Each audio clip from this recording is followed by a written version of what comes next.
ainda que esteja morto, viverá.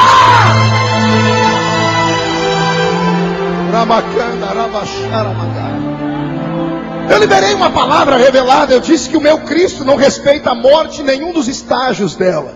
Pastor, existem estágios da morte? Para nós, seres humanos, réis, mortais, existe pelo menos 3 estágios da morte. Quantos estágios eu disse, igreja?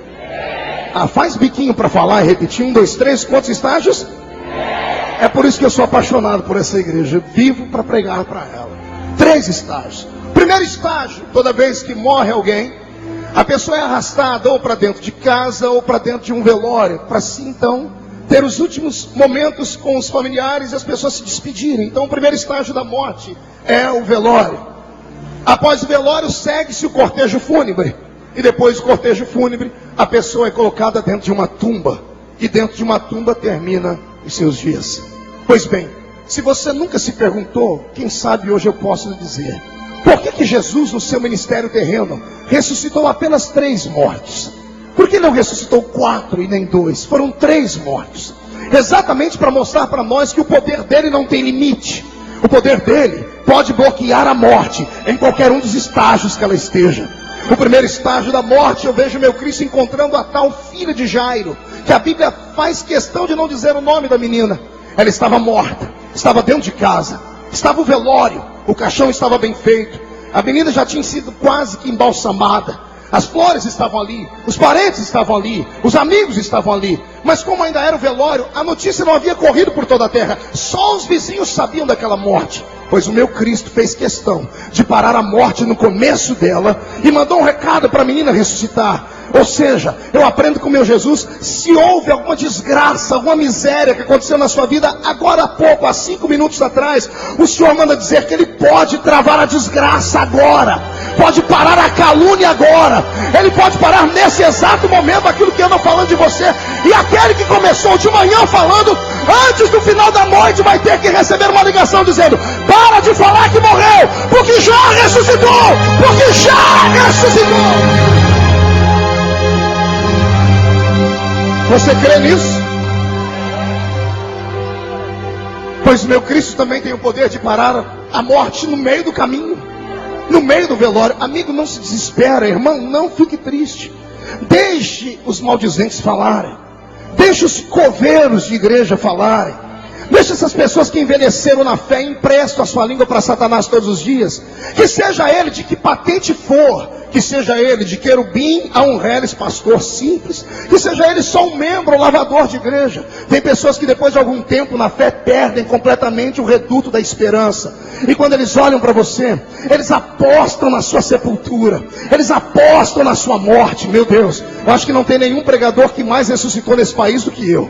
Quantas vezes disseram que eu morri, e olha eu, Vivinho da Silva, aqui, olha. Por quê, pastor? Porque o homem mata aquilo que o homem faz viver. Agora aquilo que Deus dá vida, dá para nascer um macho que faça ele morrer. Você está entendendo o que eu estou dizendo?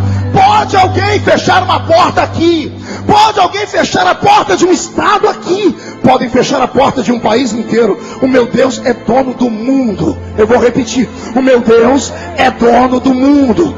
E aqueles que maldisseram a sua vida, que estão caminhando a longe 10 metros do caixão, com medo de tocar em você, porque dizem que você já está morto, está imundo, fique tranquilo. Se eles não tocam em você, eu vou te apresentar alguém que toca em você mesmo, estando dentro de um caixão.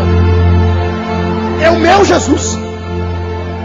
Quando ele parou na frente daquele cortejo fúnebre e viu o sacerdote a 10 metros longe, e viu todo mundo dizendo assim: esse velório tem que continuar, eu tenho que ir para o trabalho. Pessoas que vão a um velório, não têm intimidade com aquele que está morto, querem que aquilo acabe logo. Só houve uma pessoa que ficou feliz quando aquela turba toda parou. Só houve uma pessoa que ficou feliz quando viu o caixão do menino parar. Foi a mãe. Quem foi? Pergunte a mim por quê, pastor? Só fala se todo mundo perguntar. Porque era a única que tinha elo de fidelidade e intimidade com o menino. Para ela, eram mais 5 minutos que ela ia poder ver o rosto do filho a quem ela trouxe a vida. Nenhum pai deveria ter que sepultar o filho. Deveria ser contra as regras cósmicas da natureza e do universo. Só quem já pegou no filho e colocou dentro de um caixão, e teve que fechar as borboletinhas da aba, e ter que levar para dentro de um buraco, sabe o sentimento daquela mãe. Então, se você não entende do que eu estou falando, eu entendo, porque eu já peguei na alça do caixão de um filho. Eu sei o peso e a dor, mas 5 minutos era como se a eternidade houvesse parado, mas ninguém está se importando com a mãe. Aí entra o meu Jesus em cena. Ele atravessa o meio da multidão e vai até onde está o caixão. Ele não olha o caixão. A Bíblia diz que o olhar dele era fixo na mãe. O olhar era fixo em quem? Não ouvi. Jesus não está olhando para o caixão, para o morto. Ele está olhando para a mãe. Porque todo mundo já havia dito que estava morto. Mas a mãe tinha dentro dela uma centelha de esperança. Quando Jesus olhou nos olhos dela, ele encontrou aquela mãe trazendo à sua memória um menino com 8 dias de nascido. E ela com as suas entranhas dilaceradas, mas cumprindo a lei, indo ao santuário, levando um par de rolinhas ou pombinhos e apresentando aquela criancinha a Deus. E ela disse: Deus, o meu filho é seu. E agora ela vê o filho morto no caixão. Havia um ponto de interrogação na vida dela, dizendo: se eu consagrei a Deus, por que é que morreu? A pergunta dessa mulher hoje está estampada no rosto de alguns que estão me olhando aqui. É claro que alguns não param de lixar a unha. Inclusive, diga para a irmã do seu lado aí: isso aqui não é um salão de beleza, isso aqui é a casa do Deus de Israel. Fale para o outro que está mandando mensagem no celular que aqui não é ponto de encontro. Aqui é um lugar onde nós temos que estar ligados àquele que fez os céus e a terra para que o milagre aconteça. Quando Jesus leu o coração daquela mulher e viu ela chorando, ele liberou uma palavra que só Deus pode liberar na hora da morte. Escute, é a única palavra que só Deus, pastor Carvalho Júnior, pode liberar na hora da morte. Ele olhou para a mãe chorando e disse: não chores. Eu vou repetir. Só Deus pode falar para alguém que viu alguém morrer, dizer: não chores.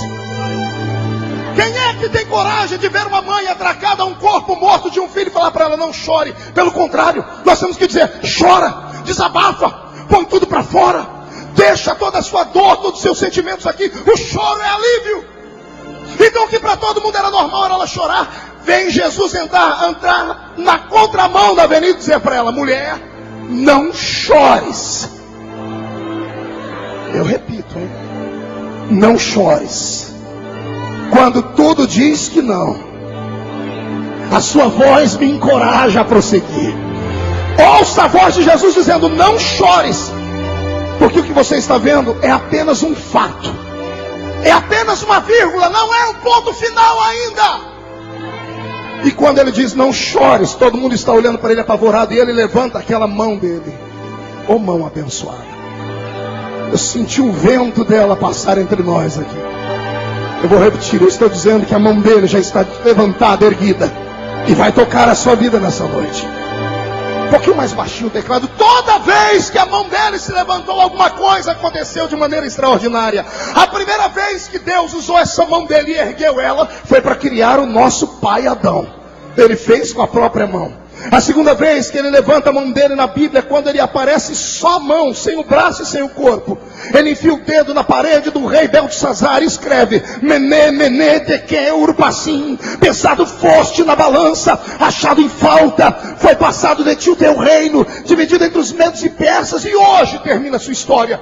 Toda vez que ele levanta a mão dele, é para parar um ciclo de derrota e começar um ciclo de vitória. Não sei se você crê, também não estou me lixando para isso.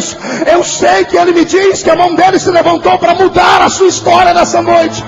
Há um divisor de águas acontecendo nesse lugar nesta noite. O que estava morto vai ressuscitar. Quando ele levanta a mão, ele toca aonde, igreja? Quem se lembra do texto? A Bíblia diz que Jesus tocou o... Não ouvi o... Cá para nós. Eu tenho pena do que Lucas escreveu, porque Lucas era médico e conhecia a cultura judaica, sendo grego. E ele sabia que nenhum judeu tocava em nada que era morto. Na verdade, ele quis deixar Jesus um pouco mais santo do que ele era. Se eu conheço meu Jesus, atrevido do jeito que era, ele foi logo botar a mão no peito do defunto. Porque esquife é de madeira e madeira não precisa de ressurreição. Flores não precisam de ressurreição. O véu que estava sobre ele não precisava de ressurreição. O que precisava de ressurreição era o corpo dele, que estava endurecido, estava roxo. o sangue estava coagulado, a pupila dos olhos estava estourada, a mucosa da boca estava seca, a língua estava enrolada para dentro, boa parte de tudo que estava dentro dele foi arrancado, e ele havia sido embalsamado, costurado, e embrulhado num pano igualzinho Lázaro. Era esse corpo que precisava de ressurreição. E pense num Cristo que, quando dá uma ordem, aquele que tem juízo obedece. É o meu Cristo. É esse que você está sentindo a